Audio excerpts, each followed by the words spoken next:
நாங்கள் வெளிகாமத்துக்கு வருவோம். வெளிகாமம் உயனவெளி. உண்மையில் உயனவெளி எனக்கு முதலில் அறிமுகமானது சேரனின் கவிதை ஒன்றில். சேரனின் ஒரு கவிதையில் வரும் அளவட்டி பக்கம் உயனவெளி என்று. நான் ஸ்டெப்பி வெளியில் அலக்களிக்கப்பட்ட காலத்தில் அந்த கவிதையை படித்தேன். நான் நினைக்கிறேன் அது ஒரு போர்க்கவிதை தான். அதில் உயனவெளி வரும்.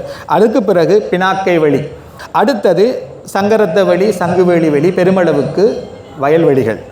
அப்படியே வந்தால் அராளி வழி, நவாளி வழி, அதான் கட்டுட வழி, பொன்னாள வழி, கல்லுண்டாய் வழி, பொம்மை வழி. இதில் ஒரு பகுதி வயல்வெளிகள், ஒரு பகுதி தரவைகள், ஒரு பகுதி நன்னீர் தேக்கும் நிலங்கள், பெருமளவுக்கு வழுக்கியாற்றின் வடிநிலங்கள். இப்படியே வந்தால் கடலுக்கு வர பொம்மை வழி, இனி தீவு வர போதும். இதுக்கு முதல் வெளிகாமத்தில் இஞ்சால போனோம் என்றால், வழுக்கியாற்றுக்கு தள்ளி போனோம் என்றால் கோப்பாய் வழி, இருபாலை வழி, நீர்வேலி வழி இருக்குது. இதுக்கெல்லாம் செம்மணி வழியும் வரப்போகுது. அருகு வழி வருகிறது, அதை நாங்கள் தென்மராட்சியுடன் போட வேண்டி வரும். இது வெளிகாமத்தில் உள்ள வழிகள். இனி தீவு பகுதி.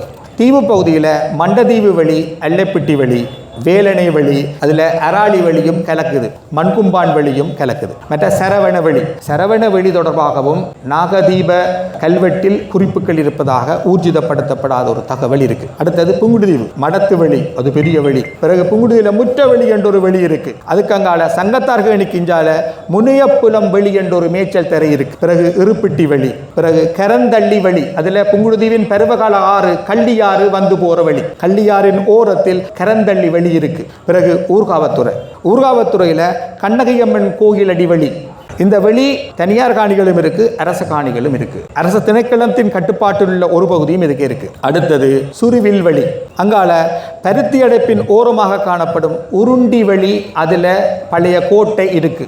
இந்த உருண்டி வழி ஒரு காலத்தில் இறங்குதுறையாக இருந்திருக்கு, முன்னைய அந்த கொலோனியல் காலங்களில்.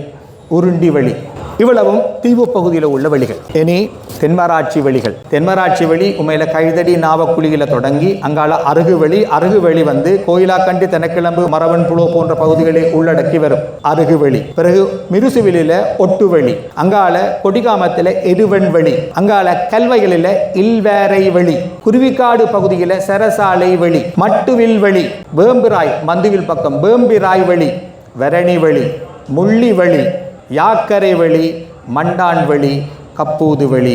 கப்பூது வழிதான் உள்ளதில்லை. யாழ்ப்பாணத்தில் உள்ள வழிகளிலேயே மிகப்பெரியது, 23.5 சதுர கிலோமீட்டரை கொண்டது. இந்த கப்பூது வழி தொடர்பாக தில்லையம்பல பிள்ளையார் சரித்திரத்தில் சிறு குறிப்புகள் உண்டு. இவ்வளவும் எங்களிடம் உள்ள வடமராட்சி, தென்மராட்சி, வெளிகாமம், தீவு 4 பிரதேசங்களிலும் உள்ள வழிகள்.